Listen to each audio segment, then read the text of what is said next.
Seeing if there's anybody in there. Yeah, there's a few people on. Evening, everybody. Welcome back to another show. Hey, everybody. I did a new intro video, Dan. I should have told you before that started.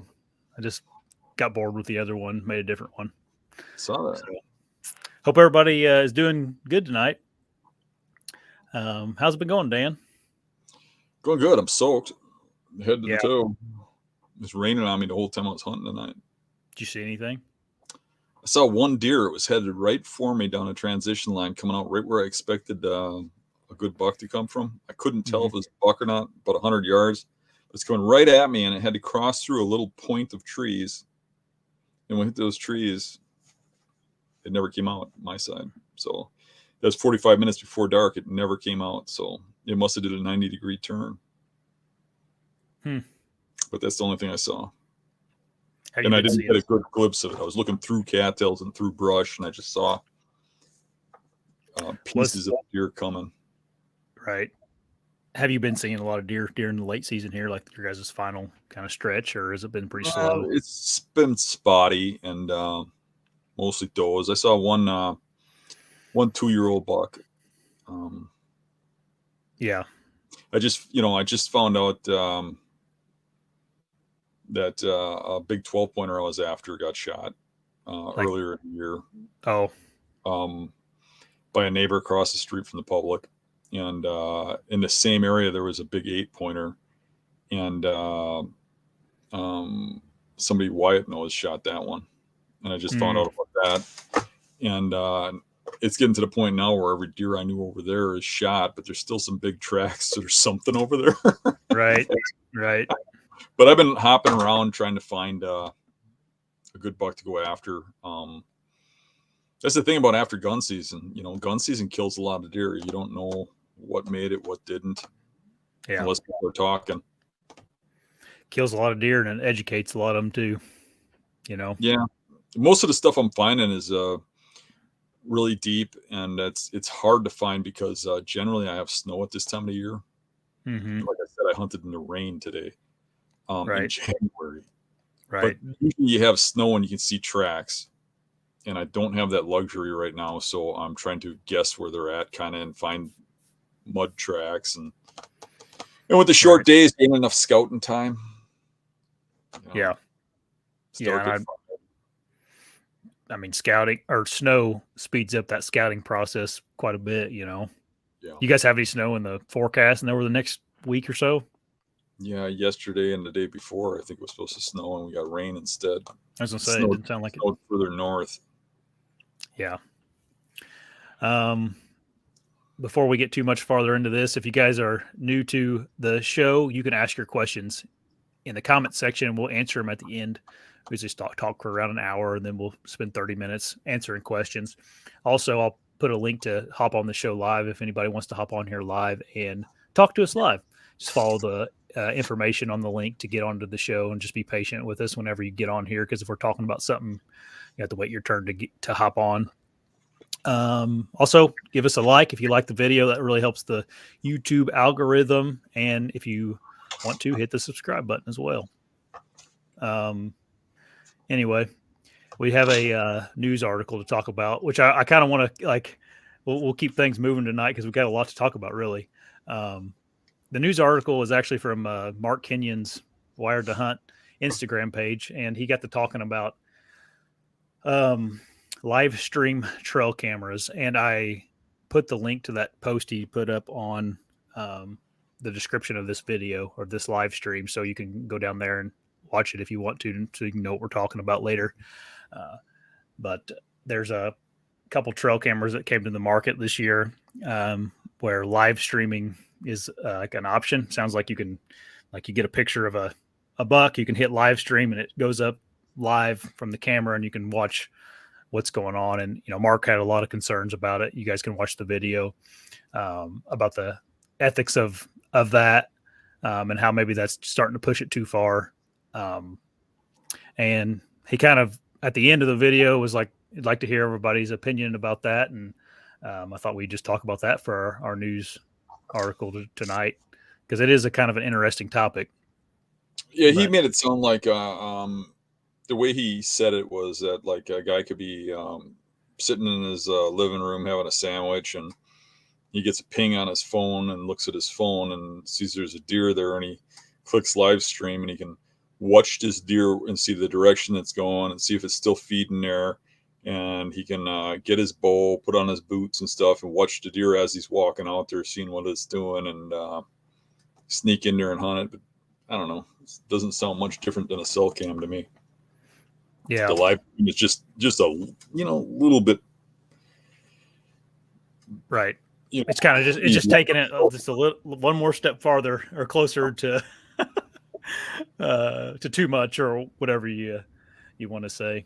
Um, I don't really I don't know. I don't like the idea of it, honestly. Like I think it's kind of weird. I think it's like gives me kind of a sour taste in my mouth, but like maybe that's contradicting to like using cell cameras too. Maybe that's not any different. I don't know. or rifles. Yeah. Rifles make it real easy. Yeah.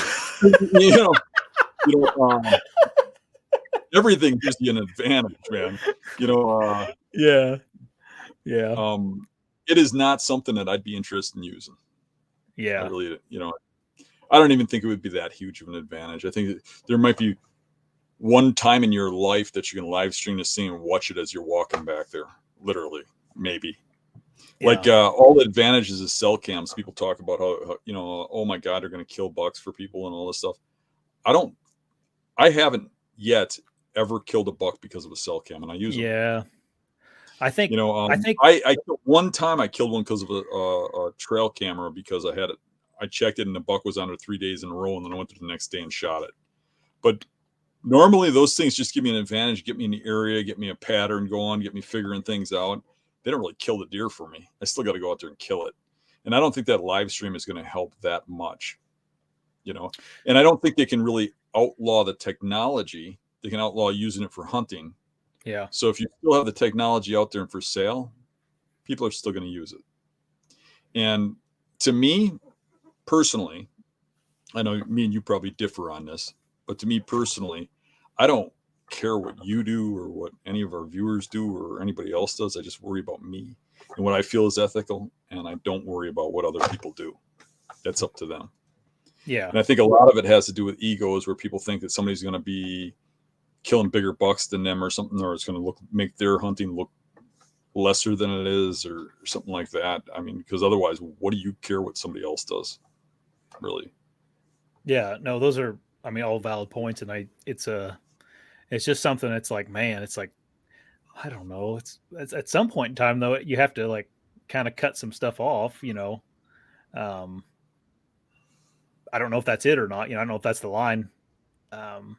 Me and you also use cell cameras different than some of these guys that like I had my my app for my cell cameras on my phone. Like I didn't even have notifications on all season. Like I look at them just when I thought about it, That's what I do too.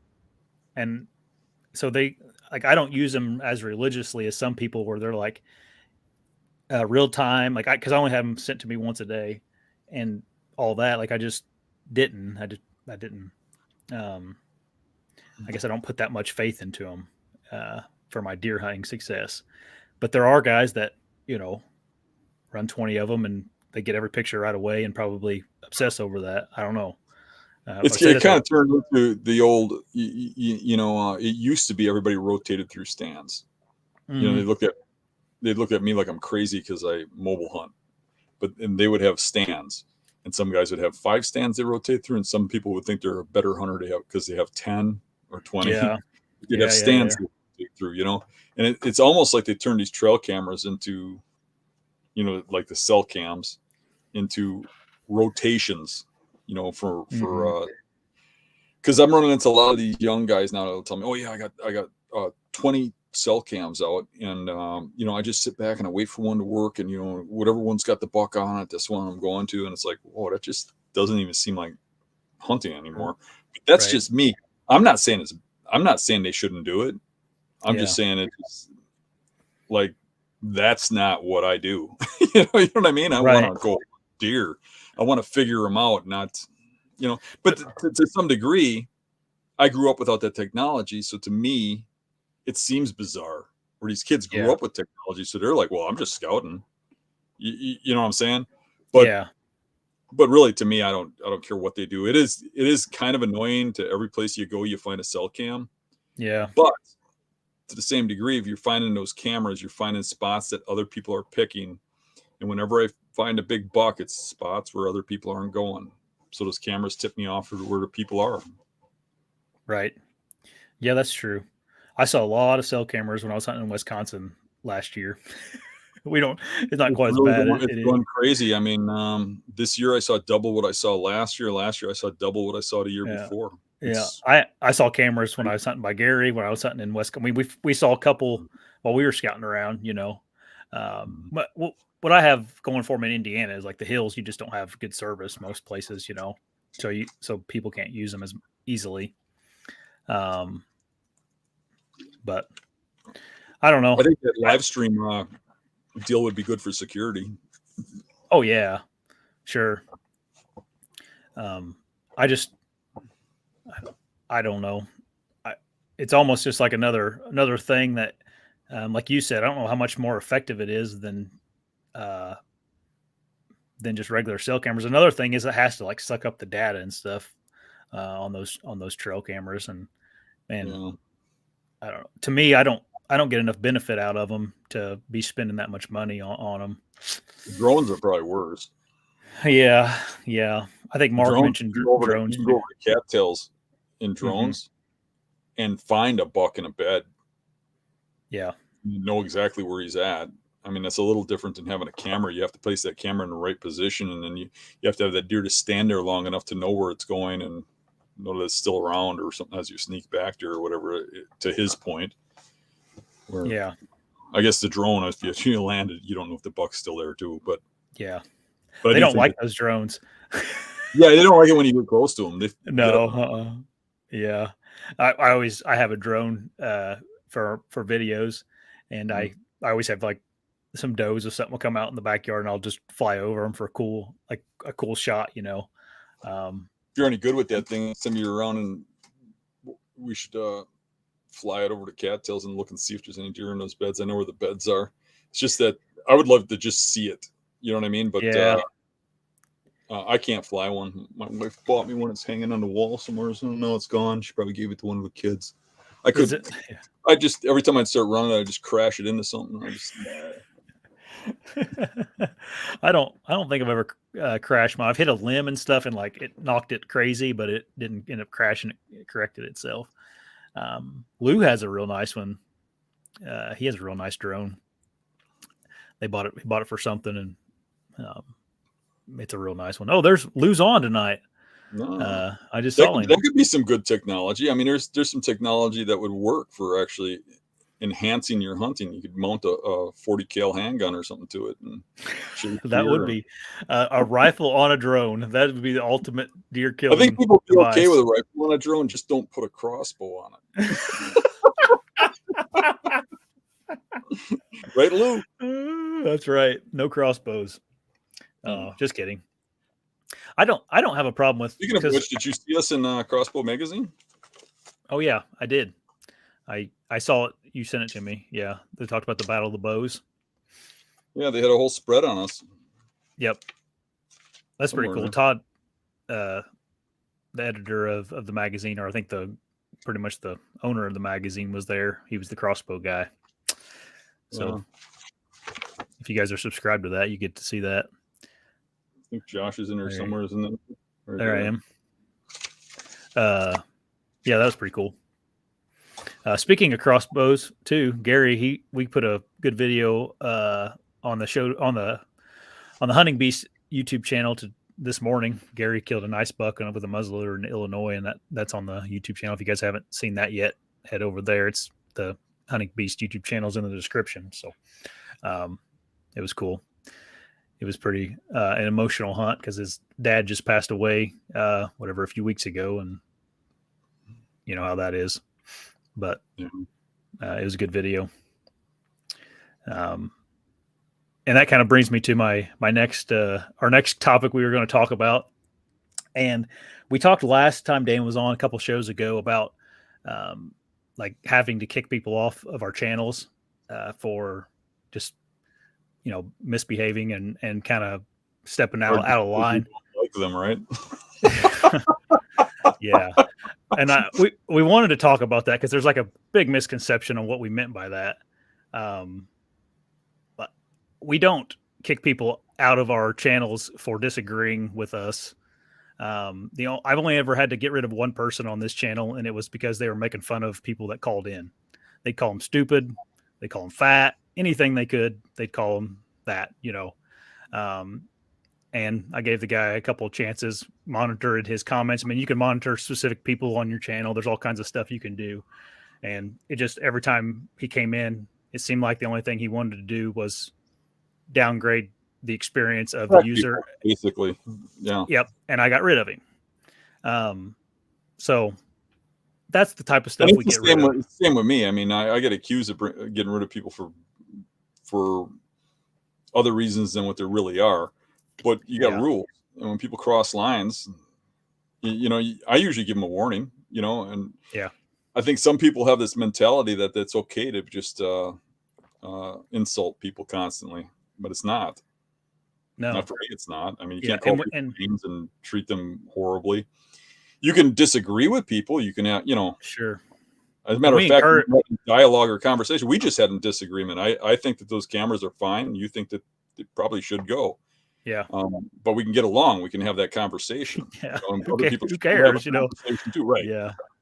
Yeah. And that's the thing. It's like, God, man, at the end of the day, we're just freaking talking about deer hunting. We're not talking about God and religion and like things that people should really care about, or our families, or, it's not like, it's just like, settle down a little bit, guys. We don't need to make fun of each other and call each other stupid and, like get so offended by that I don't like Whisker biscuits, or, it's like, calm down, but I would never, either one of us would ever get rid of someone because of an opinion you have in deer hunting world that's different than ours. Like I don't think we've ever got rid of anybody for that.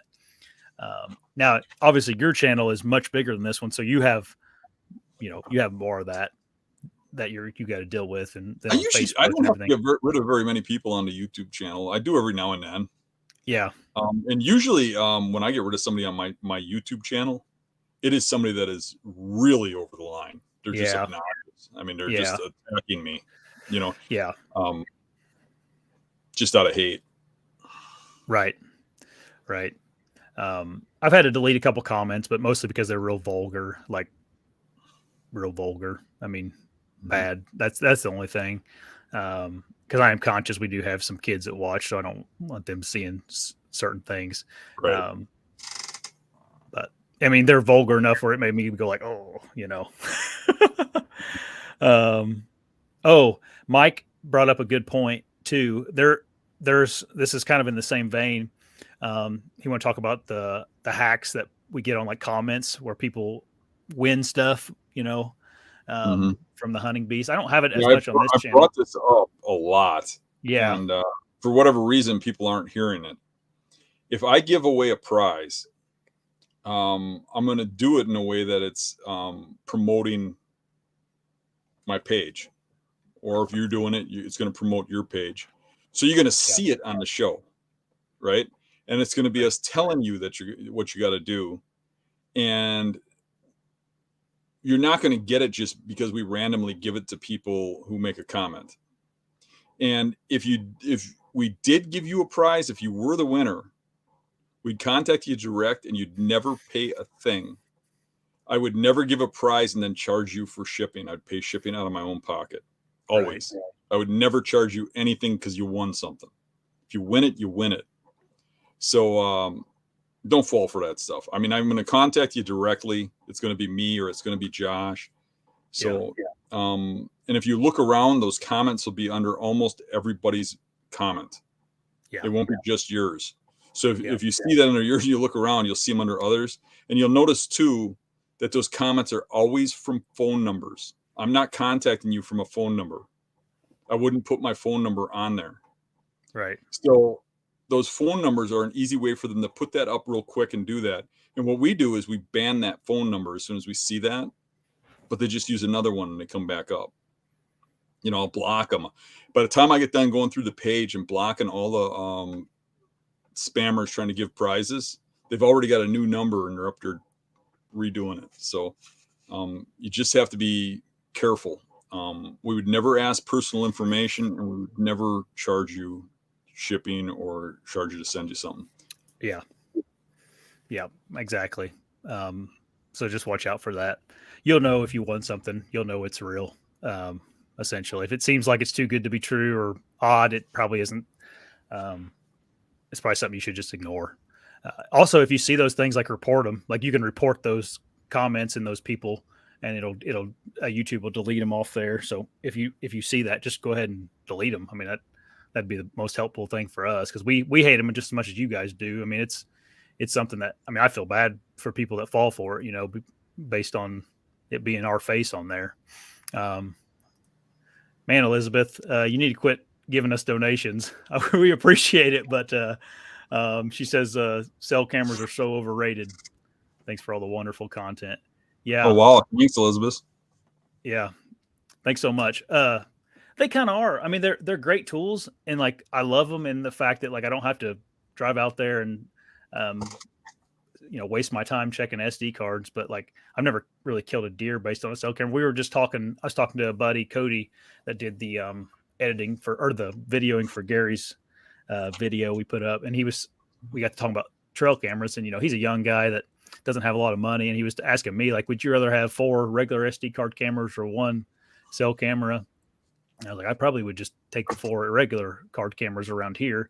And he's like, yeah, because I never feel like they work like I want the cell cameras. Like he's like, I killed a buck one last year or 2 years ago, whenever it was, and I had a cell camera in that area. I never got that picture of that buck at all. And I just happened to stumble in there and found his track or whatever and ended up killing him, but he never was once on my cell camera. I'm like, yeah. More times than not, they figure out a way to elude those things. Yeah, they kind of keep people from learning too. You start depending on those cell cams and you're just putting them in spots. It's kind of like the rotating through tree stands things. You're not mobile, you're not moving around, you're not learning. You're just doing the same thing repetitively over and over again, just waiting for something to happen. Mm-hmm. I think actually hunting for deer and trying to figure out the woods and figure out the landscape and how they travel through it, and actually hunting the deer down is a way better way of going about it. And I think when there's probably, you said that, cell cams don't really make you that much of a better hunter. They're kind of overrated, kind of like what Elizabeth said. Mm-hmm. I think that's true to a point. I think they might make somebody a better hunter when they're a beginner. Mm-hmm. In what manner? I think if you don't know what you're doing, the cell cam might tell you when there's a deer coming by all the time. Yeah. And you can get into an area that the deer is and hunt it. But if you know how to read the land, once you start getting good at understanding how deer work and stuff, I think you do way better hunting them down. But I do think, at the beginning, if you're having a little more luck with that cell cam, if you get addicted to that and you don't get away from it, it's probably going to not help you in the long run. Is what I'm saying. And deer 100% will, like, especially if you're not very good at putting them out. Like Gary's great at hiding trail cameras. Like he puts them in pockets and places where deer can't see him, puts them up high. He builds he has a public land bracket, and a good tip that I'll admit, I think I came up with this idea, but I could be wrong. Instead of using the strap, we use zip ties. So that there's not a great big giant strap hanging, around the camera.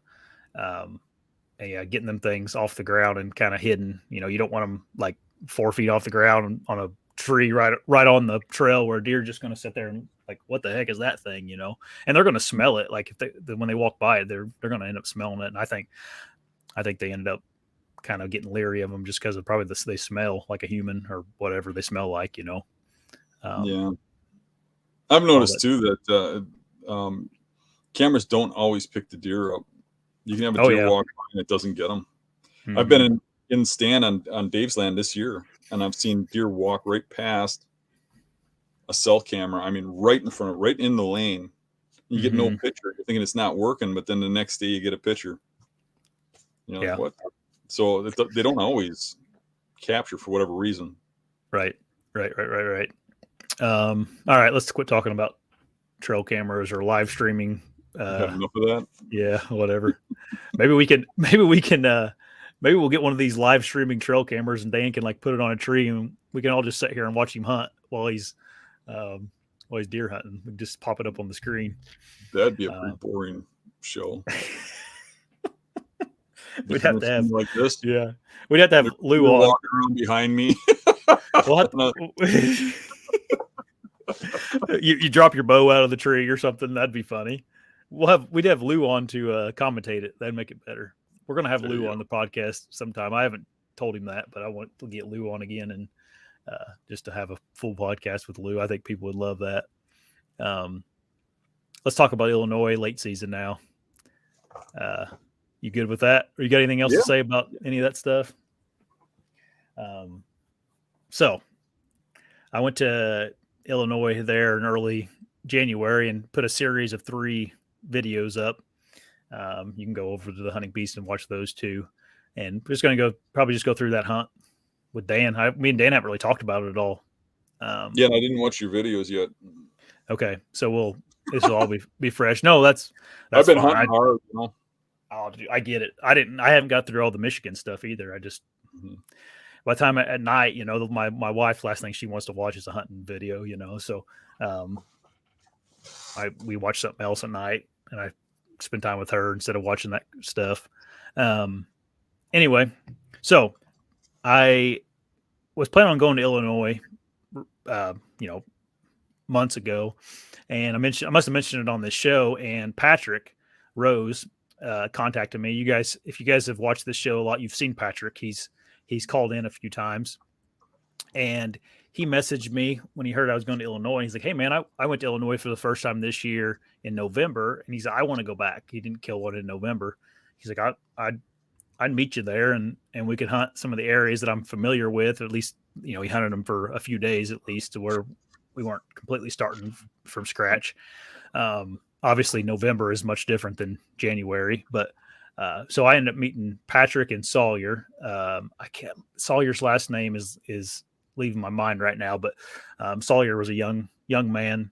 He's like 21 years old and works for Patrick's lawn mowing company. Anyway, we met there, and our plan was kind of the first evening to spread out and just kind of find deer essentially. And I went to one area of this piece of public in Illinois, and Patrick and Sawyer went to another one. I had a spot picked out on a map where there was some crop fields that was buttoned up to on the public. It was public crop fields, and there was like a nice woods and stuff. And when I drove by it, there was beans in the field, like by the road, there were some beans in. So I started there essentially. And I was walking the edge of that bean field, and I kind of looked over my left shoulder, and there was just a doe just laying in the right in the edge of the woods, just watching me. And I walked right by her. Like, I never stopped to like scare her, but I walked by 25 yards from her, just walked right by her, and she just sat there and watched me go by. And I was like, geez. So I thought, well, deer are like that. I shouldn't have a problem killing one. But so that got me excited. I'm like, okay, there's a deer here. Usually late season, like, that's not the only deer in that woods, you know, there's probably a pile of them in there. So that evening, that was like a middle of the day. That evening I went into that woods, and Patrick and Sawyer went into another section, and I got in there, and I just didn't, I'm like, there's no sign in here. You know, I saw a couple decent tracks in the field, but it was kind of became clear to me that it was night sign. And I ended up walking in the woods, and it was a wide open woods. Like, the only thing that had cover was around the outside edges, and the inside of it was just hardwoods. So I'm like, oh, forget this, you know, and I ended up backing out, and I cut a set of tracks that were going from that field with the beans, and actually went across the road into a really thick, nasty area. And I went in there, and it just was, honestly, this sounds weird, but it was almost too thick. Like, I wouldn't have been able to shoot. I mean, it was like 10 foot tall, like shrubby trees that all grown this way. And like, it almost looked like a deer couldn't get through it, but they were making their way through it. So I ended up killing too much time, and it was becoming like an hour before dark. And I'm like, screw it, I'm just going to get in my truck and just drive the roads and look for a buck, out in the fields. And I ended up going into some CRP fields that had some like green fields that butted up to it. And I just got on top of my truck and was glassing that CRP field, and I saw like 20 deer. There's deer everywhere. They just pop in the CRP fields. Well, that evening I got to, we met up back with the other two guys, Sawyer and Patrick, and they were in a CRP field that butted up to a winter wheat field. The winter wheat field was across the road from where they were hunting, and same thing. I think they saw a total of 30 between the two of them, and they were hunting different areas of the CRP. And then Patrick saw two shooters, two big bucks. So we decided, I didn't see a shooter that night. I saw what maybe had been a buck, but it didn't look like a big buck, just a bunch of does. And which I'm sure there was a buck in that CRP field I was looking at, but I did, they weren't making their self real known. And so that next evening, in the mornings, we just kind of drove around and glassed. We didn't do much hunting. I think I set twice in the morning of the 7 days I was there. But that next evening, we went and hunted the CRP field that Patrick and Sawyer set in, that they saw the two big shooter bucks. And we just essentially spread out. Like there was, we were like 1,000 yards apart from each other. We weren't even hunting the same deer, but, I was at one end, and then Patrick was in the middle of us, and then Sawyer was down the way a little bit. And I saw, again, that night, I saw like 15 deer in that CRP field, and I saw two small bucks and then one pretty nice buck, probably like a 120-ish. And I'll be honest with you, like this hunt, I was probably going to hold off just because I was in Illinois, and I was going to try to hold off for a nice one. So it wasn't quite a shooter, but it was a really nice buck. Well, about dark, right before dark, I get a text from Patrick that Sawyer killed one of those big bucks that they saw the night before. And it was his first archery buck. So that was pretty cool. We ended up getting it out, and you can see that on the first video. So that was the first 2 days. The next day, me and Patrick kind of had all these big plans. Like we were excited about, scouting together and narrowing things down, which it does make a big difference when you have a couple people on a hunt to do that. First thing in the morning, Patrick gets a call from his wife. And I guess the day before, his dog had just started acting kind of funny and like throwing up a lot of water. And he's like, well, take it to the vet, see what they say, Well, his wife took it to the vet, and it had like liver cancer real bad, I guess. And it was a family dog and all that stuff. He ended up going home that morning. So Patrick only got to hunt 2 days. So then I was on my own the rest of the time, which is fine. It's how I prefer it most of the time. But I was kind of bummed because, it sucks about their dog, but we all got along pretty good, and it was a fun couple guys to hunt with. So that evening, that morning, I ended up driving around, and we found a little patch of corn that was left in one of the fields on public. And we drove up to it. There's like 15 or 20 deer in this little patch of corn. It's probably an acre of corn, and there's just deer everywhere, and one nice buck. And I'm like, heck yeah. And this was a Friday. And I was like, I want to hunt that tonight because I think this weekend it's a super obvious spot. And all these deer were just out there, it was just along the road. And I'm like, I bet someone could go hunt there in the weekend. So that evening, or that midday, I went and picked out a spot to set in there. And that evening, I drove up to the spot to go hunting, and there's a car parked there, and there's a guy with a tree stand and a bow walking across the field. I'm like, gosh dang it, I didn't watch where he went, but he's going to go to the sit by that cornfield, I'm like, that's all right. I'll go back to those CRP fields. There's deer everywhere in there, I got there. And there was I ended up going like into that CRP field farther into it, into this little drainage. Cause I thought maybe those big bucks are out there. Maybe they're not making they're not showing themselves out in the open. Maybe they're down in those drainages in the CRP. But there was no trees to set in. So I got my ghillie suit on and set on the ground. And as I was walking in, I didn't put this in the video, but there was a guy with a chair. He's carrying a lawn chair and a crossbow, walking down the main trail that was in there. And oh, there's a guy hunting. And I was already out there. I kind of waved. I saw him like get his binoculars up, and he was looking at me, and I waved at him, and he just put his binoculars down and kept walking. And I sat there and I saw another group of does, but didn't see a buck that sit. And as I was walking out, it ended up being an older man that was hunting in there, and he kept saying, I recognize you from somewhere. And I was like, oh, I'm from Indiana. That's all I told him, and I kind of got to thinking, I wonder if he'd watched our show or something. But anyway, he thought I was somebody from town or something. And he was a real nice guy. And he's like, man, you're in the right spot, And anyways, the next morning I went scouting again, and I found another green field. The deer were just hammering these green winter wheat fields. And I found another green field that had a CRP field that butted up to it. I went and scouted that, and there was like 4 or 5 different big tracks. And the wind was wrong for that spot though. So I ended up going to a different spot. I scouted along the edge of the field, not to bother anything. And then kind of decided I'm going to come in here the next day.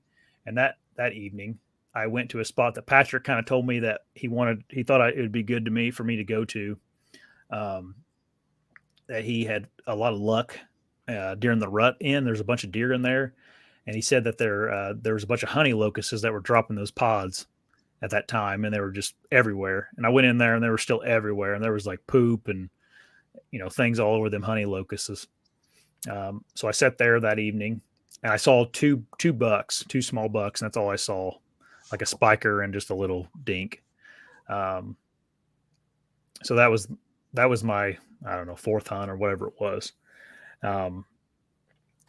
The next day I went and sat in that green field I scouted where all those buck tracks were. And there's like a couple of private little pieces on the backside of it. And it was real nasty and thick around those private spots. And one, it was on the corner of a road, and it was real thick right there along the road.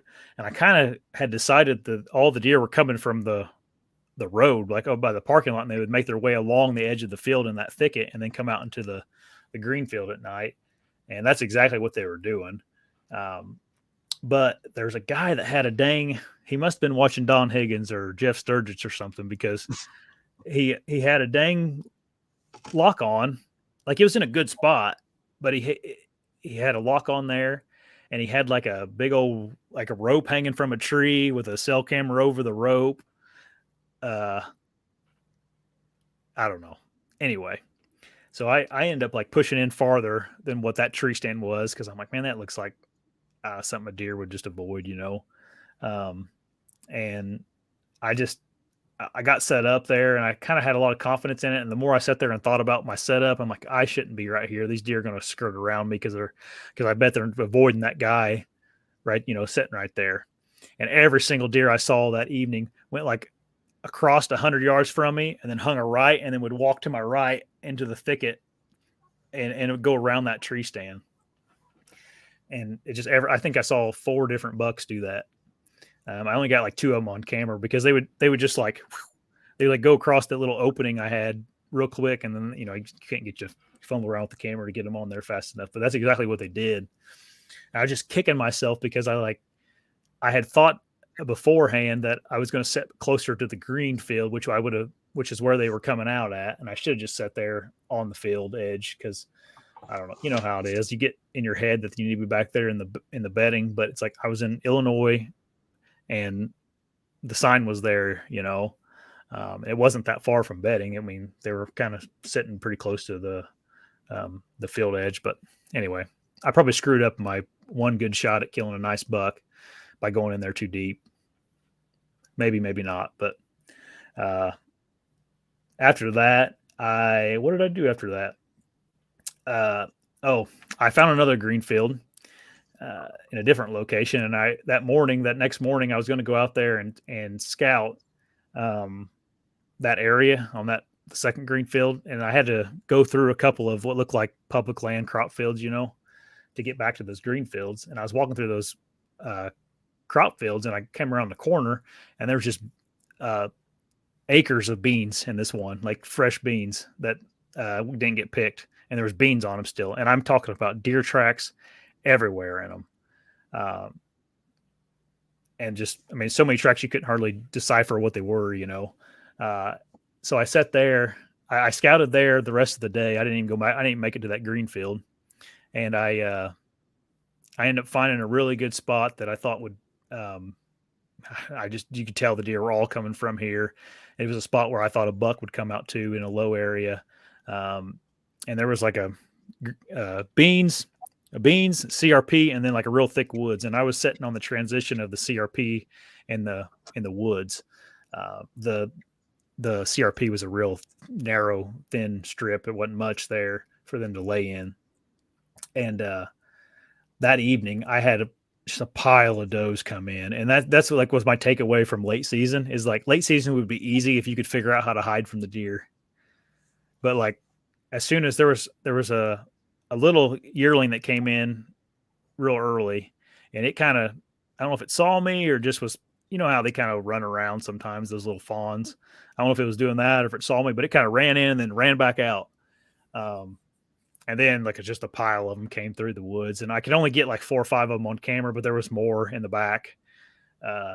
And as soon as there's a big mature doe out front, and she got like 15 yards from me, and it was like she just was like just started looking around, and then just like boom, like I just stuck out like a sore thumb, and she freaking raised all kinds of hell, like just blew 10 times. You know, she was still blowing at me as I was climbing down that evening. Like, it was just a mess.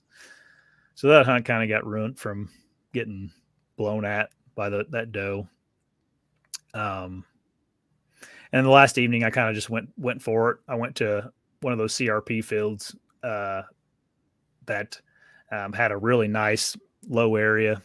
It was real thick and nasty and stuff, but it had some trees you can get in. I sat there and I jumped like 4 deer walking in, and I didn't see anything that evening, and that was my hunt. Sounds like a pretty active place. I mean, it sounds like you're really into the deer. Those first few days, we saw so many deer. The only time I stopped seeing deer is when I got, you know, I saw deer every sit except for that last one. The only time I didn't see, you know, over 10 deer is because I was just sitting in an area where you couldn't see more than, you know, 30 yards. Yeah. You've seen a lot of bucks for that time of the year. Yeah. Yeah. I found one shed. Yeah. Fresh one?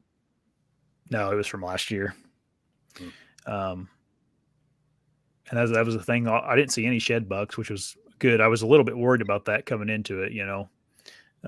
But it seemed like most of them were holding, and I was in the southern half of Illinois. So, but yeah, that's honestly one of my first like late season hunts outside of Wisconsin. I went up there and hunted. So it was fun. I learned a lot, man. I learned a lot. I think I'm going to go, if I have time next year, I'd like to go back there during the rut. It's only about 3.5 hours away from my house, so it's not too far. I think you could do really good in the rut over there.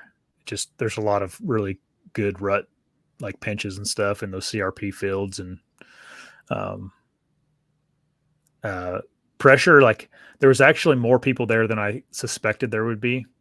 There was a lot of bird hunters, a lot of duck hunters, and we did see a handful of guys out there deer hunting too still. So I thought it'd be a ghost town, which, I mean, I didn't run into a whole bunch of people, but it wasn't a ghost town. There was people still hunting. But it was fun.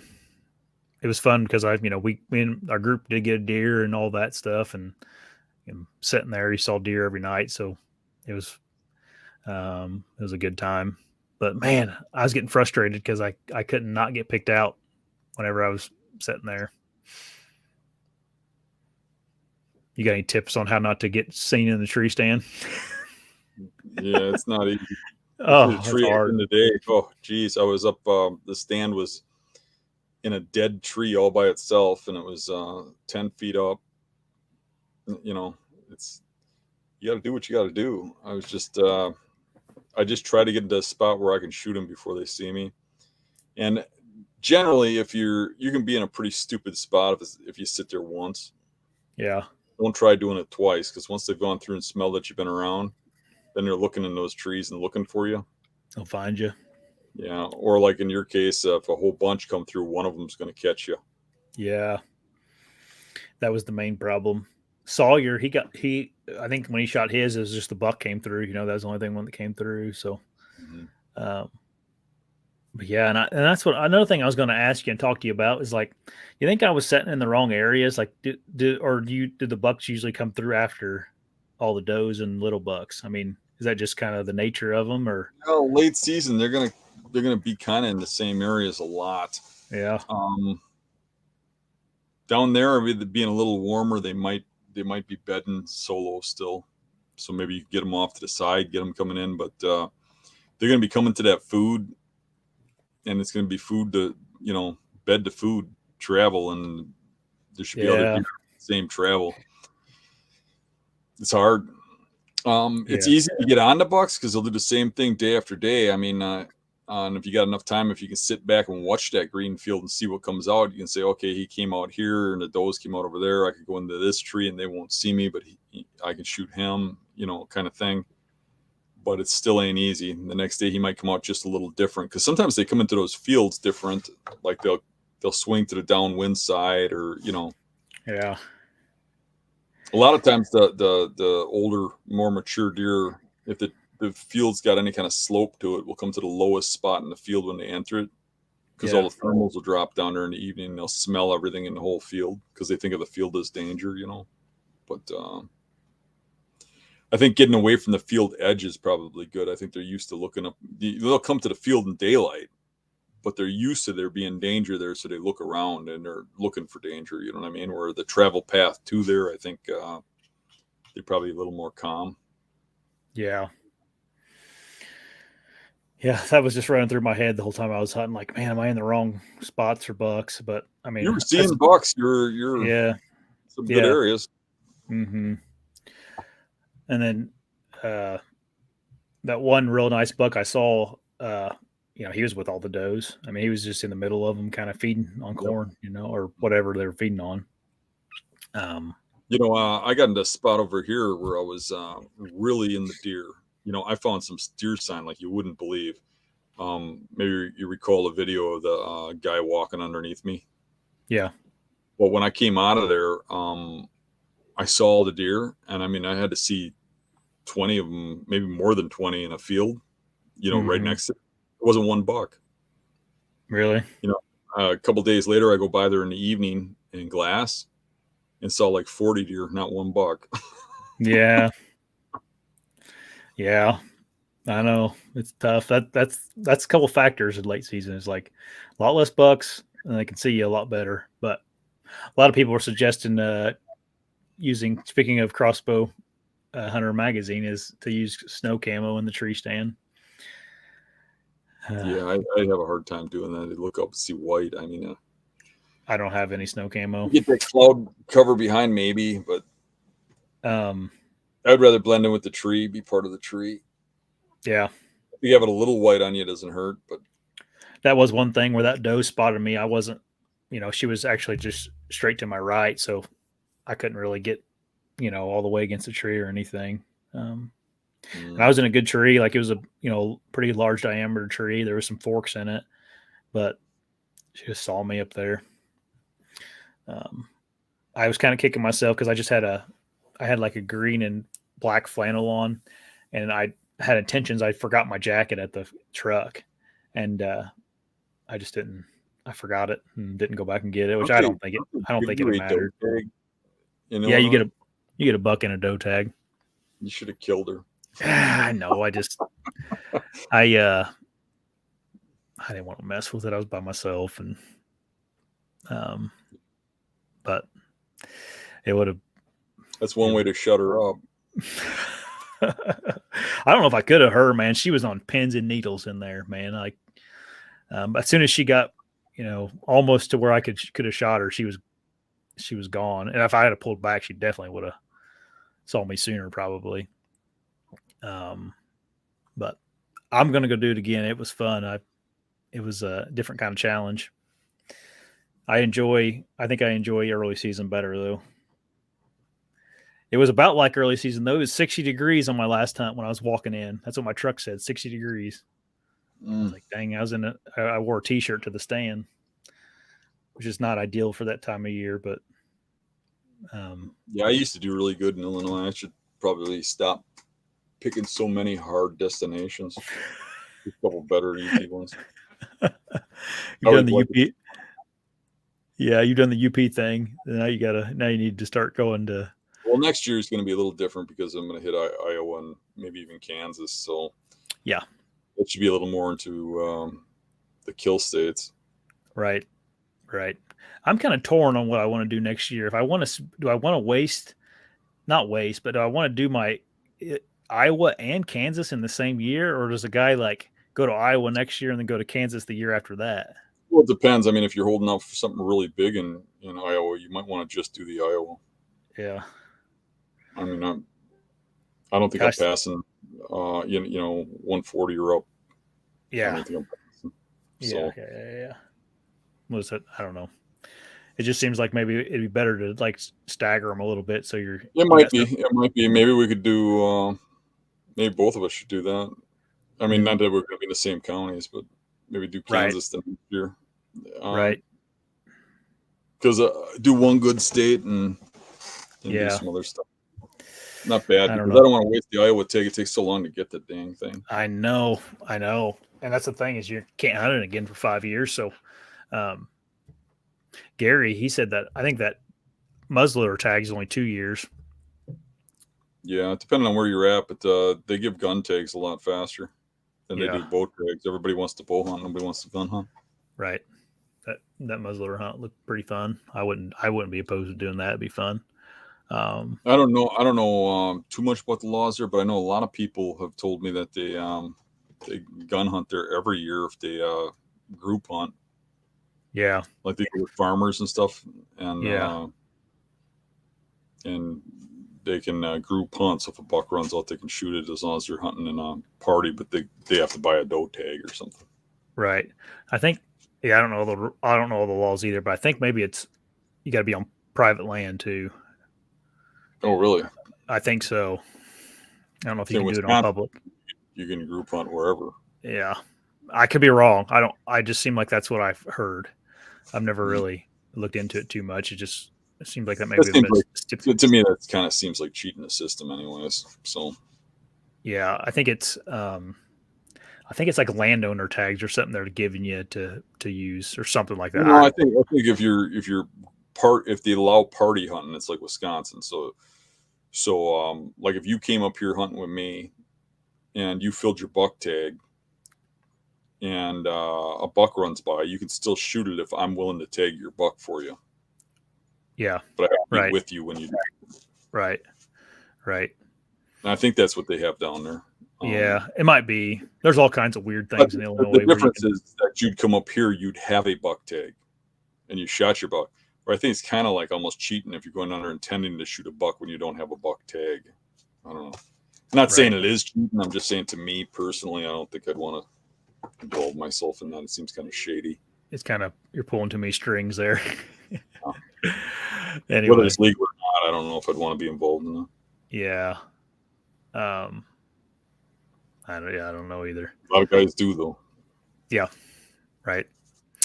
All right. You want to get into some Q&As here, Dan? Looks like we got quite a few comments. Sure. All right. Did Elizabeth give you another $10? Oh, she must have. Yeah. I'll have to. We'll get to her question eventually. You didn't have to do that, Elizabeth. You could have just asked a question. I think I'm in the hole for you now. You got to start asking more questions. All right. Mike asked, is there a world record typical buck alive today? And where do you think he most likely is? State, part of state, Providence. What do you think?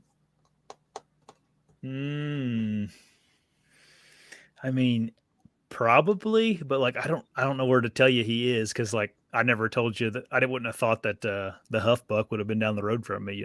I wouldn't have guessed that. There's probably something living up in Canada somewhere that's just some giant that's never seen a human, and probably never will. I don't know. But They there go might be there. all the time on behind fences. Sure, yeah. What do you But think? as far as wild deer, Yeah, I don't wild know. I deer. haven't kept up on it, but usually somebody's finding the sheds if there is, and Yeah, pictures are showing up. And I haven't heard no rumors, but usually you hear about them if there's something going around. But I Mhm. haven't really been paying attention to that stuff anymore either. Yeah. I would I say it's quite possible there's a typical world record run around, and I would say if there is, my bet would be um, southern Wisconsin, um, western Illinois. Um, those would be my top places, I would say, genetically for a yeah. typical. Yep. Yeah. I just like the idea that there's one out there, It's like I kind of like to think there is, even if there isn't, Mm-hmm. It's kind of cool to think about. Um, not that I like go after world record deer exclusively, but you know what I mean. It's kind of Yeah. cool to think there's one in there. Gary asked if I'm going to trim my beard. I trimmed my beard the other day, believe it or not. Um, so, but no, I'm not going to. I don't think I'm going to cut it off. My grandma really doesn't like it, but my wife likes it, so Mm. just going to keep it. I think this summer. That's whenever you guys. That's the only thing that could break me is if I get to doing stuff in the summer. It's bugging me. Yeah. Anyway, have you ever had a big beard, Dan, like this? Or do you? No, they usually annoy me before they get that big. Yeah. I don't think it's gotten that big. It's gotten a little nasty. But usually when it gets that big, it starts getting burdocks and stuff like that. I've had some pretty big mustaches. Oh yeah. Yeah, it's been some pretty big mustaches. That's funny. I can grow Couple some people. crazy, those U-horn ones. Yeah, that'd be awesome. Yeah. Does Carol like when you have weird stuff like that, or she just like you clean She shave, likes clean shaved face. normal looking? She wants it clean. Yeah. Yeah. Kelly Peg asks, "Do you spotlight this time of year to see what bucks made it?" He said, "I've been trying to find big bucks with no luck." I think that's what that means. Yeah. I've been thinking about spotlighting just to see if there's any around to hunt because I'm still hunting.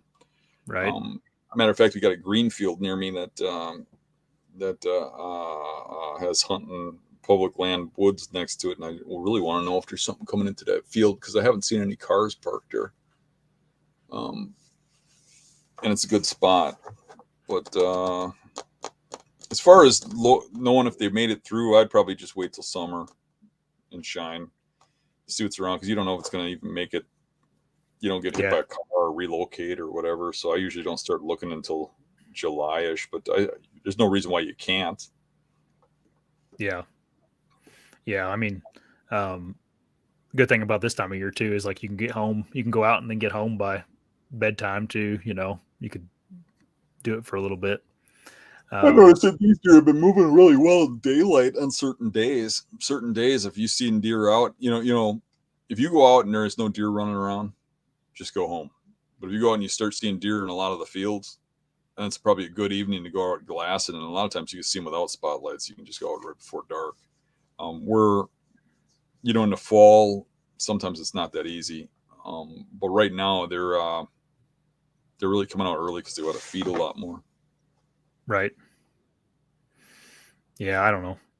This there's so much that can happen next couple months with them too. Like it's your guys' winters, especially. Like it's just now getting to where it could be real bad. Into January, February. That's probably your guys' worst time of the year, isn't it? For harshness, things that could kill deer. Actually, you have a larger scoring deer on years like this when we have a mild winter. Yeah. I knew an outfitter way back in the day, a really good outfitter. He's long dead now, but from Saskatchewan, and I never hunted with him or anything. But whenever we do shows, we'd always go out to eat when we do the deer shows. And that guy tracked.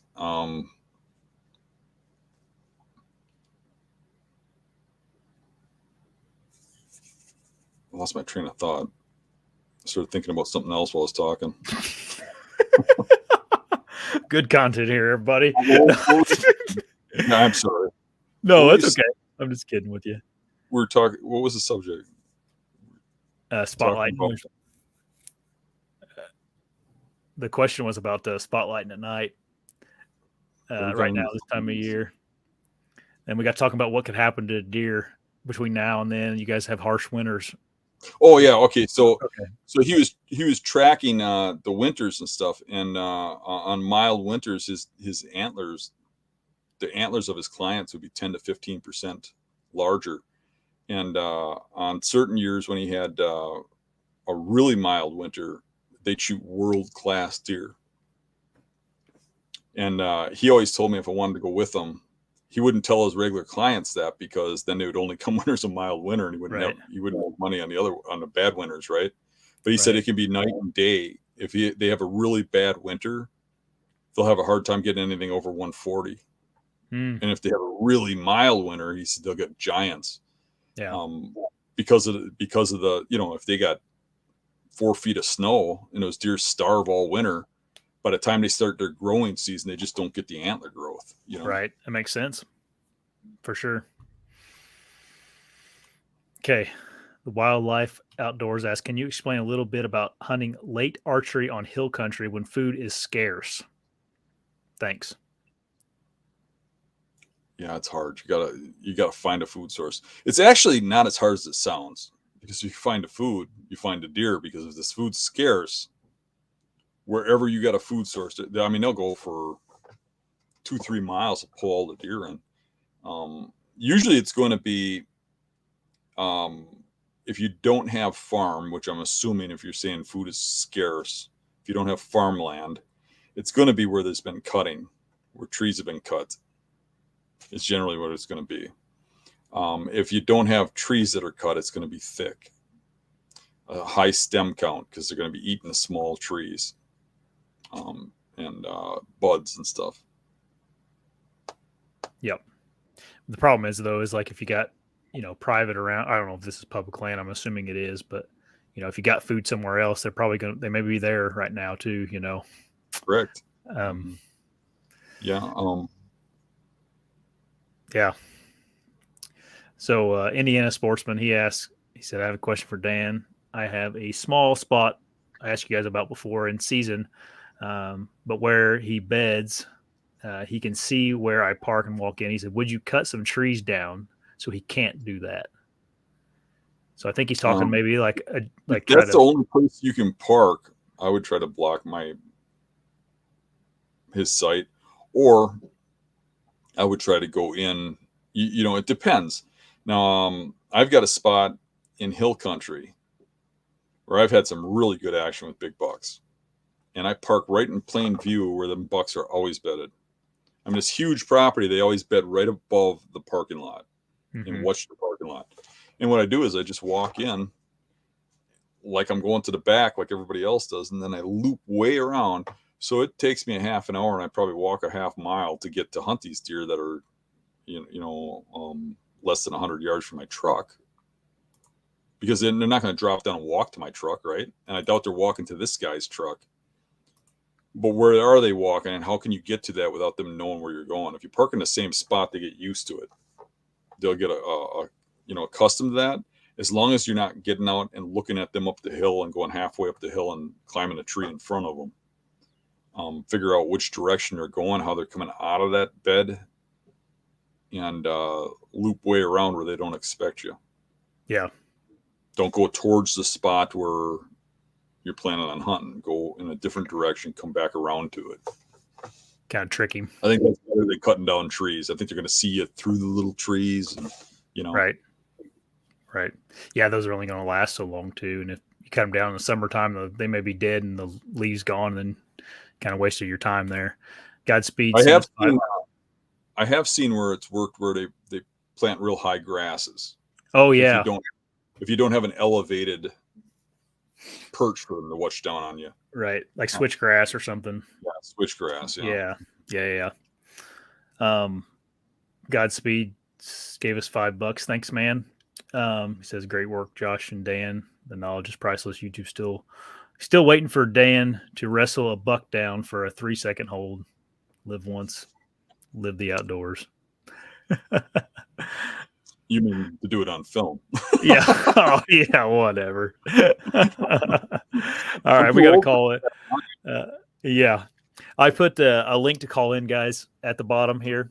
If you guys want to call in, you're more than welcome to. Just follow the directions here. We do have a call in at the bottom of the screen.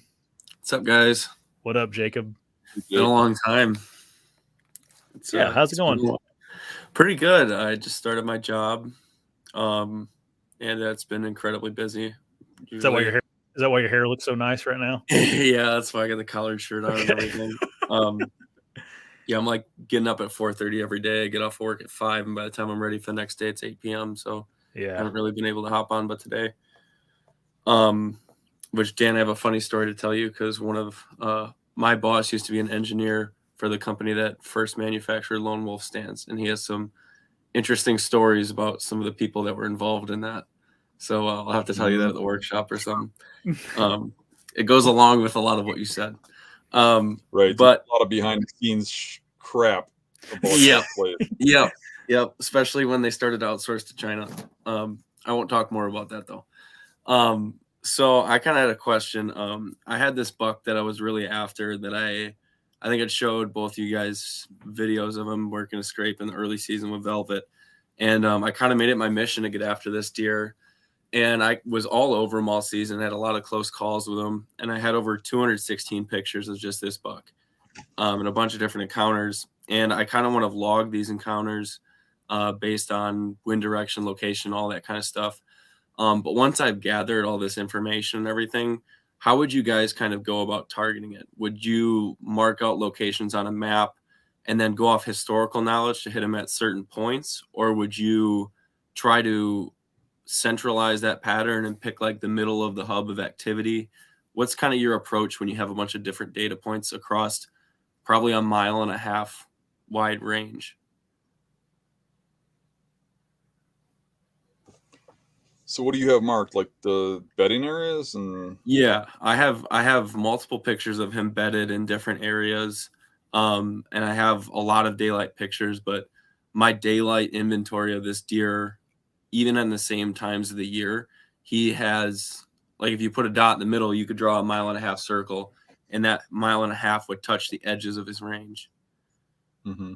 So he moved a lot, which is kind of odd for what we normally see for like mature bucks in that area.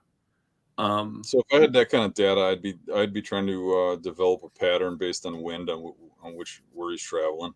And I would do the best I could because I know it gets spotty and it gets weird. It's usually not cut and dry like he does the same thing every day, but there will be subtle patterns, and I'd try to hit on that. And I would move in, close to the bedding, and I wouldn't hit the same spot too many times in a row. I just keep moving around and catching them off guard, and eventually you'll cross paths with them if you have enough time.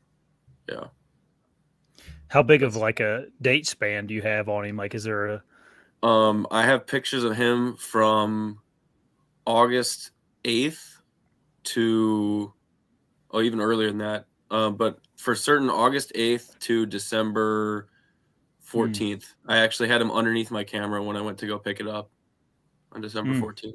I kicked him up and I was like, oh my God, it was that deer. I didn't know if he had lived or not. But it was kind of like one more slap on the ass for him for next year.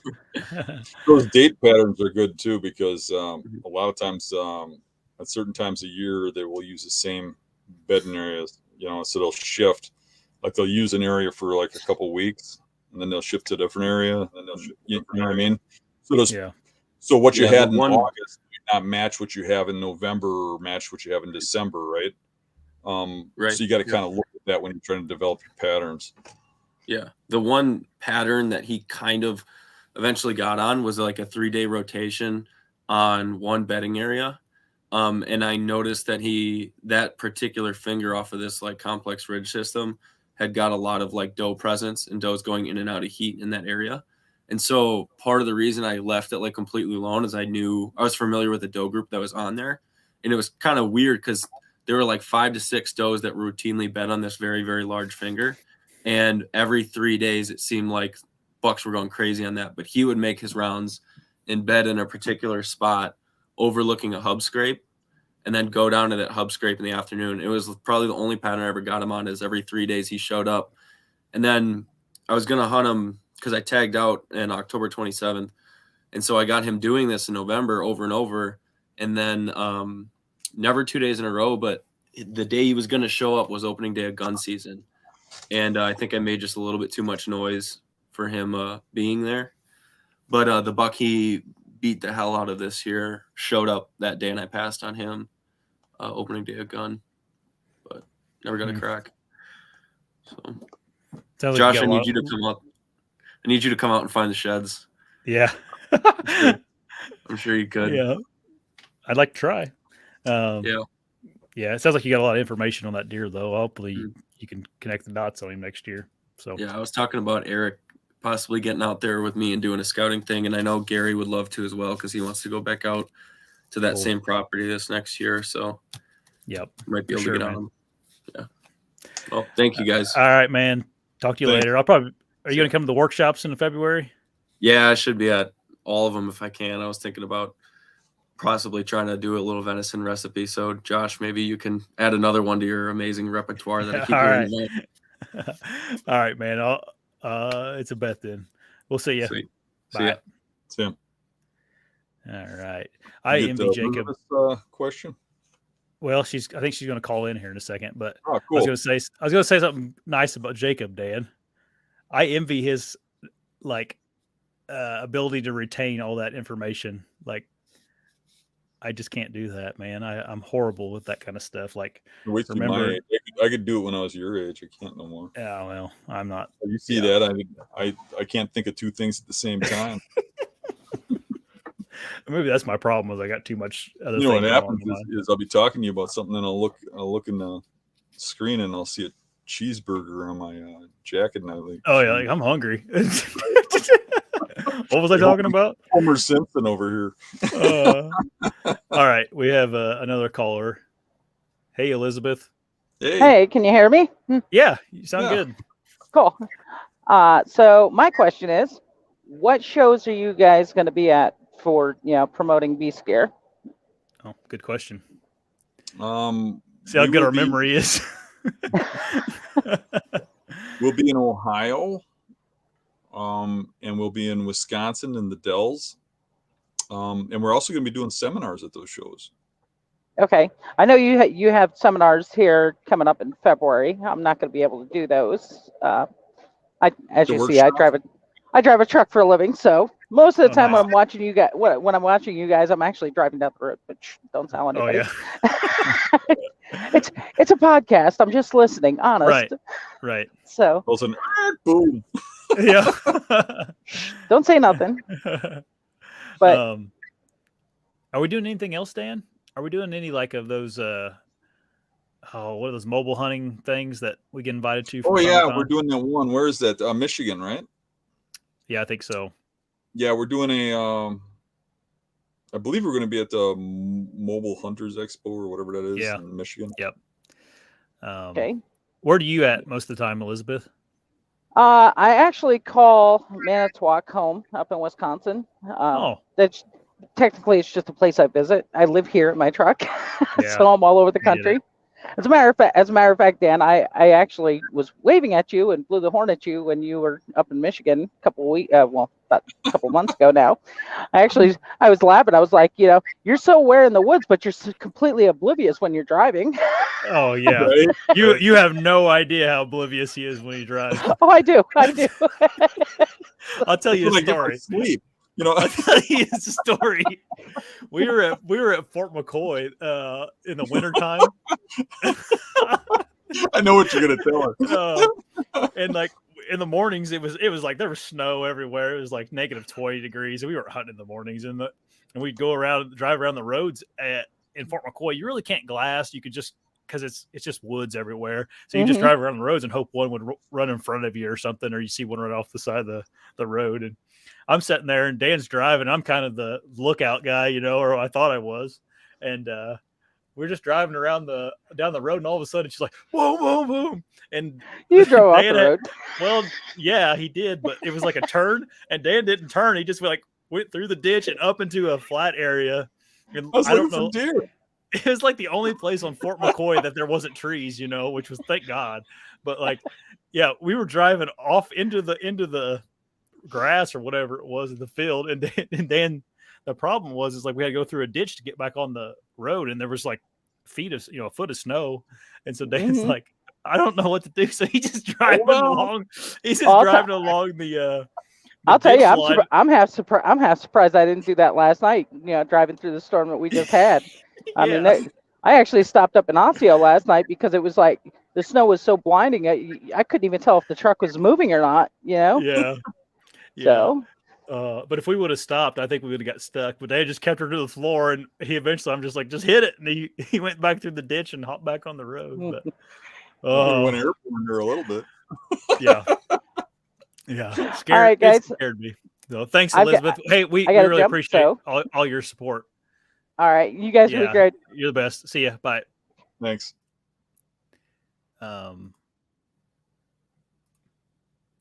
Yeah. That's the closest I've came to wrecking without wrecking, I guess. That's the first time we finally got to talk to Elizabeth. She's on all the time. Yeah. Yeah. She probably can't call in much when she's driving. It looked like maybe she was pulled over or something. Seems like a really good person. So Mike asking our question here, pretty good question. What percentage of the bucks in your area get killed every year, including cars, hunters, natural, other predators, etc.? That's a good question. I don't know. So I think it's probably less by you, but by me, I think more. But here's the thing: I think year and a half old bucks probably 70%, maybe. Yeah. And you get 2.5, and it's probably 30-40%. And you get over 2.5, and that number starts going down, way down. And when you get into the mature bucks, when they get to be 5-6 by me, man, they don't die too often. Yeah. That's why I was kind of bummed at my one real big one this year got shot, because some of those deer will end up dying of a car kill or something, because they get really hard to kill when they get some age on them. Yep. I was going to echo the exact same thing. I was going to say the ones that survive every year. It's the ones you the big ones. It's they just figured out a way to become big. I don't know I'd have to look at the percentage, if there's a way you can look up by state, the estimated herd number versus the total harvest. But then you got other factors too, like you were saying, natural causes. They can't really, I don't know. They probably have a way of predicting it, but that's probably not real accurate. Yeah. Dan, this is something you don't have to, if it's too much information, you don't have to talk about it. But Mr. Diaz said, anyone else here that THP and Randy Newberg were being paid by state game agencies to promote public hunting? I wouldn't doubt it. But that's not for me to say. I don't even know, but I can say that I wouldn't doubt it if they're getting paid to do that, or being paid to hunt a state or something. I don't see anything wrong with that. I know that probably offends some people, but that's no different than buying an ad or something like that. They want to promote something. There's other states that kind of don't want you to come around. Some places do want well-known hunters to go there. Some places don't. I know, when I went to PA, I mean, they were really friendly. They're really happy to have us there, but we had to pay a huge amount to hunt there. You had to buy a license in order to film your hunts. There's a lot of states that charge you. Like if I want to go film there and put a video up for you guys to enjoy, they'll charge me a filming fee. Mm-hmm. And some states won't even let you film. Now, Missouri was one of those. They wouldn't let me film on Missouri public land. You couldn't film your hunts. And I know somebody from the state game agency was trying to get me to go down there and hunt. And I told him, I can't film there. And he says, that doesn't sound right. He goes, let me look it up. And he got back to me and he said he could get it okayed, but I never went down there. But it sounded like they're going to try and change that law, and change that law because guys like me won't go there because it wouldn't allow you to film. I mean, I don't know if they'd actually go through the whole thing of pressing charges against you, but if it's against the law, it's against the law. Yeah. So, I mean, some places want you, some places don't. Some places will pay you to promote the hunting there. I don't see anything wrong with that. I'm sure there's some people that, especially like residents, that'll get mad because they're promoting people to come there. But it actually helps the hunting. More hunters that are attracted to an area, the more money they got to manage the area, the more money they got to buy public property, things like that. Right. So they're investing in the area. But I don't know if they're getting paid or they're not, or if they'd accept it, they wouldn't. That's not my business. Mm-hmm. Yeah, they may, I could see like paying someone like that to run an ad for you, like do a commercial for you or something about come hunt. Because you see those like Pure Michigan, or I mean, that's a bad example, but you see advertisements for states sometimes, like especially Western states. I'll see advertisements for like their public land or come enjoy our whatever park or whatever. And I could see them doing that, but it's a very interesting. Go ahead. I would. You said yeah. If they offered to pay me to go hunt some state like Virginia or something, I'd take the money. I mean, why not? And go hunt it, or I probably wouldn't say nothing about it because I think it just caused turmoil. But as of now, nobody's ever offered me money to come hunt their state. They asked me to. I've had states reach out and ask me if I'd like to come out there and hunt, like somebody from the agency or whatever. But I've never had them offer me money. Yeah, there's a very interesting dynamic going on in the hunting world right now with Steve Ranella and his brother Matt Ranella. Mm-hmm. I don't know if you ever heard of this, Dan, but Matt started a Instagram page called Hunt Quietly, and man, he is like very against companies like his brothers, like Meat Eater, and Hunting Public. He's mentioned their name before, kind of promoting all these hunting opportunities for people, and he's essentially saying, it's ruining hunting for him, and it's just interesting, I guess, to think about like those two perspectives. I got a lot of hate, and I'm sure you remember this, about going to Fort McCoy. Yep. Because we mentioned Fort McCoy. And what was funny is like, you named my spot, and it's like, yeah, I often say I hunt in southeastern Wisconsin. There's as much public land in 3 counties where I hunt in southeastern Wisconsin as there is in Fort McCoy. It's huge. It's the size of 3 counties worth of public land. It's not the size of 3 counties, but when you take all the public land out of 3 counties, it is. So, I mean, I don't know. Yeah. People get up in the air about things, but I think anytime you're promoting hunting, you're getting people involved in hunting, you're making people like hunting. I mean, I believe that what me and you are doing, and it's actually my goal, so I hope what we're doing is getting more people involved in hunting, getting more people. And if you make people better at public land hunting, if you make it so that they can actually kill stuff, they'll stay in hunting longer, and they'll get their kids into it. And I think people who hunt are better people. Yeah, I really believe that.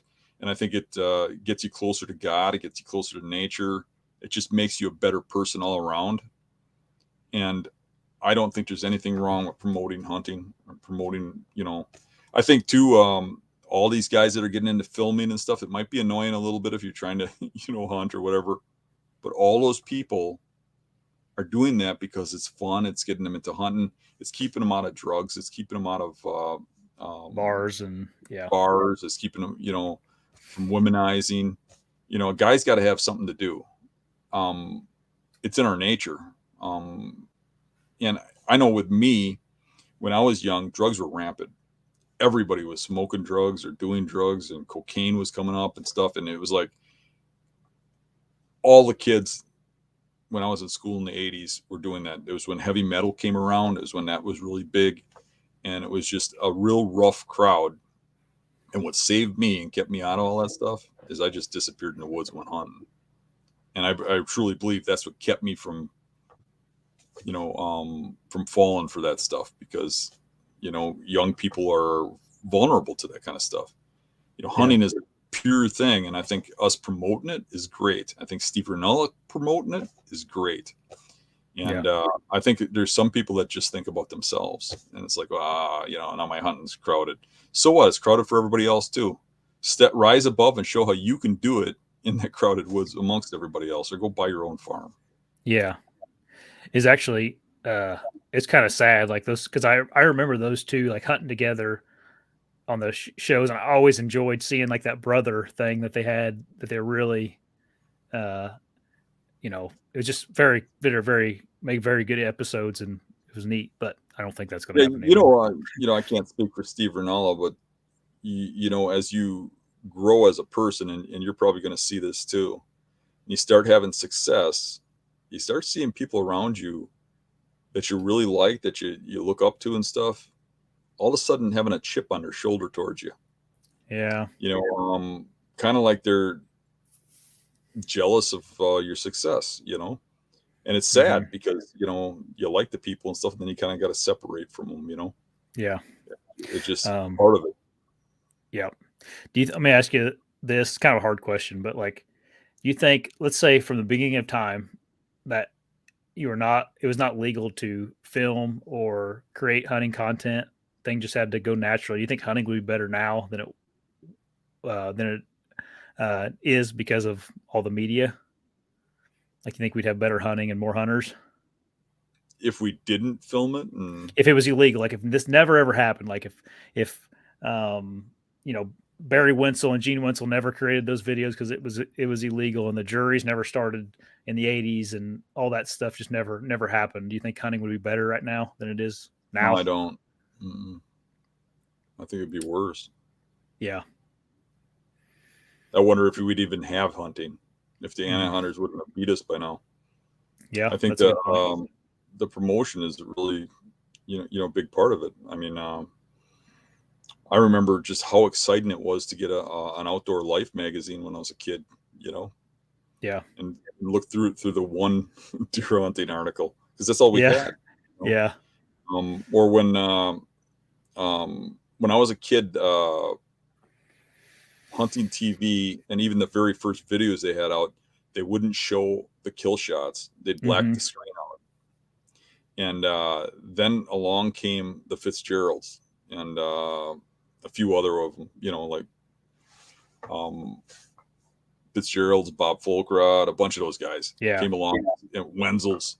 Yeah. And they started putting out videos, and they showed kills. And I remember, for me, some of the early Fitzgerald videos, like Passing Through, where they showed the arrows going through the deer in slow motion. Everybody was like, "Oh my God, I can't believe that," because we'd never seen anything like that. Right. And it was crazy. And that really did get people involved in hunting, and it made your friends who would watch that, and they'd want to get involved. And what do I got to do? How do I get a bow? How do I set it up? That kind of stuff. And whether you want to believe it or not, what we're doing is bringing people into hunting. Some people like that, some people don't. I like it. I think the more people get in hunting, the more we bring this country together. Yeah, those are all good points. I mean, I honestly think about that a lot, like just hunting in general in the hunting community. It's like, I wonder how close we are from like one bad thing happening to all being gone. I don't know. So the more people that are involved, the better. More good the more quality people, the better. All right. Bobo 44 done milking. He asked, "What do you guys do for a living?" You do this. Yeah, I do this. I have like 3 different businesses. I have this show. I have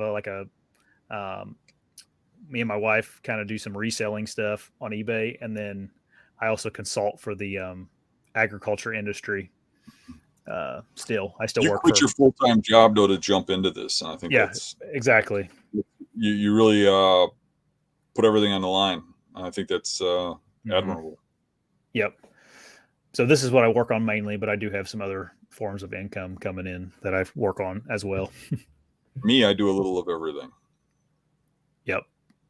So obviously we got the tree stand company, right? I've got Hunting Beast, which is a separate company from the tree stand company. I have I work as a machinist, and I've got some other stuff in the works too. So sleep is overrated, but I do have my main job is a machining job. I work as a machinist. I keep saying I'm going to retire and leave and just go hunting all the time, like Josh here, but I don't know. I never do. I like the insurance. Carol's got Lyme's disease. She's got all kinds of problems, and she's at the doctor all the time. So me buying insurance on my own would be pretty expensive because of those problems. But so I stay there, and I like machining. It's an okay job. They like me, so. Yep, that's a miracle. Right. I do. I was hired to run the R&D department. So for a long time, I had a really great job there, which I still got that job, but the R&D kind of went away, and I do a lot more widgets now. But I used to just design new products. So work with engineering groups to design mechanical metal products, build machines to do certain tasks and stuff. And that was always fun. You use your mind a lot. I still do a little of that, build fixturing things for,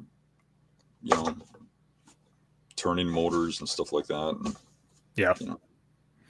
All kinds of fun stuff. Okay, we'll answer a few more questions, then we'll get out of here, guys. Someone asked Dan and Josh, will either of you be changing broadheads or arrow setups next year? Okay, here's something. Setups. Yeah, here's something about me is like, don't put too much stock into what I'm doing because I like to tinker with that kind of stuff. So I probably will. I'll probably mess around with some stuff. I messed around with stuff for the last hunt. I shot I shot a different arrow, same broadhead, but I also shot a different broadhead in the middle of the year. I've killed my deer with two different types of broadheads. So I'm always trying to improve and just see what I like and not like. And because I'm going to try and play with some other arrows, but my thing is once I get something working, I don't want to change it. Where you are always changing crap. Yeah, I don't ever change it to like drastically, but it's always just something different. I don't know, just messing around with it. If I don't feel confident, though, I always go back to whatever I've been but had success with in the past.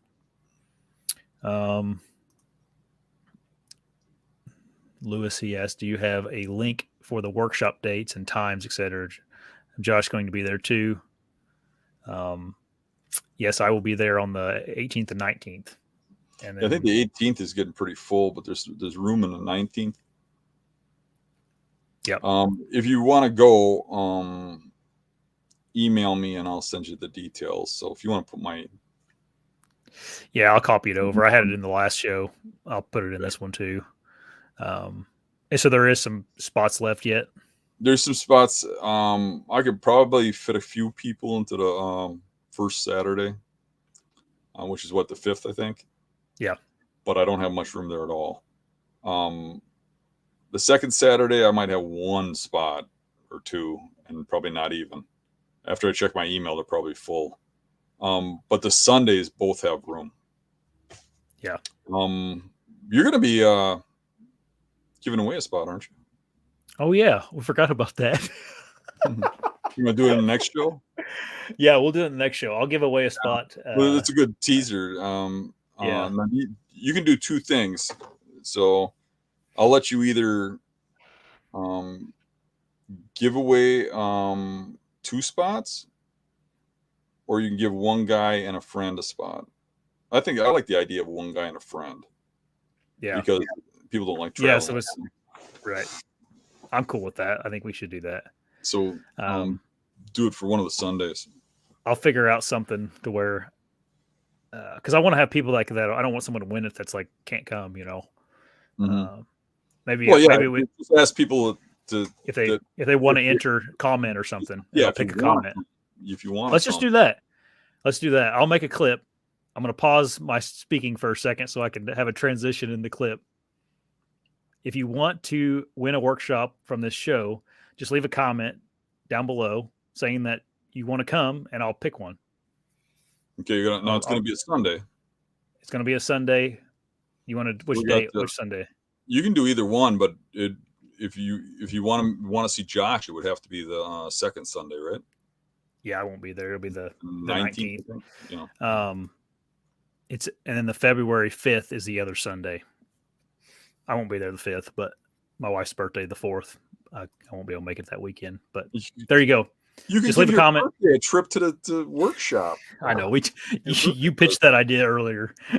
What could be better? Only one or two other things, I think.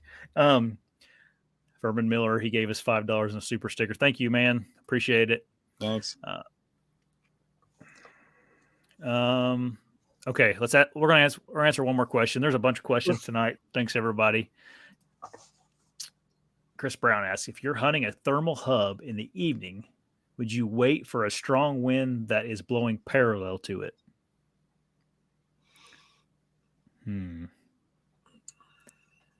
I usually try to get over the top from it and away from it. Or I get, usually there's one valley that goes out of it, right? It's not like a hole. There's one way that goes out. If you can get the wind to blow down that one way, coming from that way, or if they're coming out a different way, I'll go to just beyond where the wind's pulling down into that valley. I don't quite get into there. Yep. The problem with the hubs, I'm going to have, his name is Paul, but he went by a ghost hunter on the forum back in the day. He had some really good tips on hunting in hubs. I want to get him on and talk about a little bit sometime. But yeah, I would echo what Dan kind of said too. But you just got to look at the wind basically, and you got to figure it out. But a lot of times, and those of you guys that have watched my hill bedding video have seen like that clip where I just got to go down there because there's a good buck in there. I know I'm going to get a chance at him, and the wind is almost right. It'll swirl every time on him, but the wind is right. And I go down there, and that big 10-pointer comes in, and the wind swirls, and he busts out of there, and I start. Yeah, so tough, man. I start whining about how I know better than to come down here. Yeah, because I do. But you get tempted into it because you see all that sign down there and stuff. But the best thing you can do, is wait till that deer comes to a vulnerable point. And you have to figure out what the vulnerable points are. And it's going to be based on the winds and the thermals. And you have to look at the terrain. And it's different on every property. You just have to understand wind and thermals in order to beat them. And once you understand it, you'll know whether you can or you can't or what you can get away with. And you just have to live by that and not try to push the limits. Yep. And that's the thing is like these hubs, like there's not one that's exactly like another one, there may be one that's, pretty east and west where there's, not very many points on it and this and that. And maybe the wind does blow a little more consistent in that one than it does with one that has all these weird points coming in. And I mean, it's a hard question to answer for people. Do you watch that video where I shot that big 8-pointer in Iowa? Where what I figured out is if you went up that tree 20 feet, that wind would suck right into the hole and swirl around, and you could see it with the milkweed and stuff. And what I did is I went way up this tree and got above all the other trees, and my wind would blow right over the top of everything. And then that deer came downwind and didn't even smell me in the hole, So, I mean, you just have to use your brain and figure something out. You have to find some way. And, I guess the guys that are always, bothered by how do I do this? And they get their mind working are the ones that end up the most successful because they keep trying. Yep. Ghost Hunter had some pretty unique things to say about it. I want to get him on here and talk about it, so it'll be interesting. Okay, one more. We got to get off here then. Does Dan still have the prototype stand your beast stand. That one you used to remember that one you used to carry around with you had all the antlers, like the feet. I mean, yeah, I believe I think Mario's got those. Oh, really? That's cool. Yeah. Didn't Rick use one? I got one of the platforms laying around here somewhere. One of the, I think the original platforms laying around in my garage somewhere or something. Didn't Rick hunt with one or something for a while? When he hunting out of one of them, or I don't know, can't remember. Be cool though to display that somewhere. Yeah, Mario wanted to hang it on the wall someday or something. I don't know if you ever did. I lied. We're going to answer one more because Corey gave us a donation. Thank you, Corey. Okay. He says he's trying to get more mobile. Had a climber stand this year. Was big and loud. Thinking about a hang on, but intrigued by saddle. Not sure what would work best for me. Any advice on moving forward with the decision? Yeah, I think you know my answer, but you'd be better on the saddle part of it. But for me, I think a stand is way better than a saddle. I think you're more versatile. If I was gonna, if you really like saddles, I'd have both. But I think a mobile stand, you can get into just about any tree, and you can blend in with the tree. Where a saddle, I mean, there's some spots that are probably better suited for a saddle, but you could still use the stand. I think a stand is a more well-rounded way to go, as long as it's real light. I mean, if you can't afford a real light one, then maybe a saddle would be better. If the saddle's less expensive, expense might have something to do with it. But as far as mobility, if you can get a really lightweight, small stand, I think that works better. Yeah, I would agree with you. I don't think there's anything wrong with if you said to try them out. Like if you like it, if you like a saddle, that's cool too. I found people that agree with me, but still use a saddle just because they feel safer being strapped in the way a saddle straps them in. And I get that. I mean, if that makes you feel safe, if you don't feel safe, you ain't gonna be able to kill anything. Right. But I just think that for blending into the woods and for not getting busted and for the simplicity of it, I think a stand and sticks is the way to go. Yep. Something else with a saddle is I have an issue with moving a lot in it. Maybe if I used one more, I wouldn't be an issue, but that's just something that I've noticed. I would, if I don't use one much anymore. But if the hunting beast ever comes out with a platform, I'd probably use one a little bit more in the hill country and stuff. But you could also just carry your stand in there and be just fine too. That's why I like it. I like having a stand because you can almost put it in anything, that you could put a saddle in as well. All right. One more question. Sorry. We got another donation from Elizabeth again. Elizabeth, you can just stop donating. We'll answer your questions, but we appreciate it. And we may not be able to answer this one completely because I'm not real up to speed on all what's going on, but what's your thoughts about the Bomars getting caught poaching? Now, I saw a little bit of it. I don't know exactly what they did from what I read. Some of it seemed like they were just hunting over bait or something like that, and it was illegal to be over bait. But it sounded like they were shooting animals without tags and transporting them home, and an outfitter was involved in it. If that's true, they got what they deserved to some degree. It probably isn't popular, but I think that it's a little out of hand how high the fines get.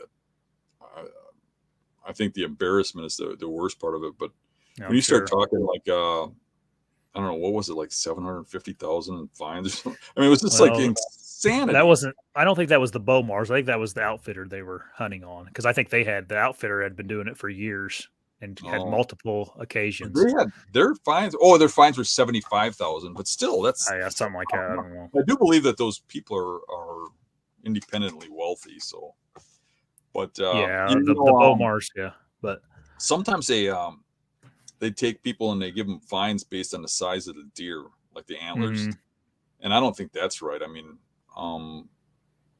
if you want to charge somebody $150,000 for shooting a trophy deer, then a doe should be worth that too. Poaching's poaching. Mm-hmm. You kill something out of season, you kill something out of season. You know, I don't think there's anybody in this country that is poaching for meat anymore. Nobody needs it. I mean, you could be dead poor and they'll just hand you free stuff.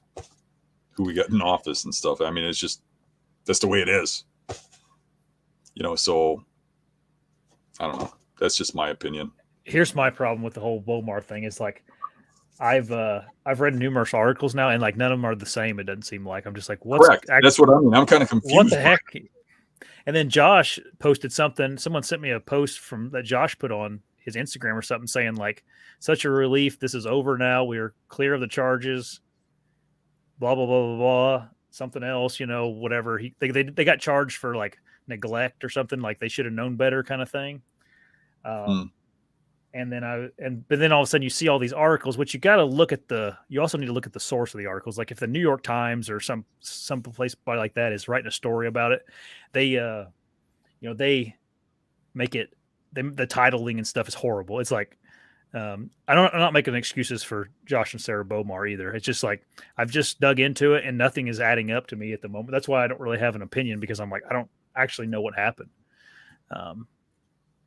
But like Dan said, if they did something wrong and got in trouble for it, then the justice system worked, you know. It's like, what do you want to say? You know, it used to be people shamed you if you got into you know, if you got big violations, and nowadays that seems to have gone away. Yeah. I mean, look at the Diaquistos. I mean, they got a record like you wouldn't believe, and people just keep buying their stuff and praising them. I mean, so that stuff just, it's not the way it used to be. It used to be if somebody made a mistake like that, they really got hit. I mean, there was who's that cowboy hunter? There used to be out of Illinois. I can't think of his name. He used to hunt with Fitzgerald, but they caught him buying pen deer, and they'd have people chase him past his tree stand, and he would shoot him with a bow. I mean, he couldn't sell anything after that. I mean, after he did that, he couldn't be in a video or nothing. Nobody would watch him. They would shame him. I remember he went to a show the year after he had gotten busted for that, and the people just about chased him out of the show. But nowadays, it seems like people just don't even care no more. Yeah.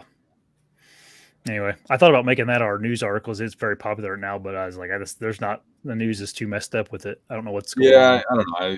It's just, and I didn't want to bring attention to it either. It just kind of thing, yeah. Yeah.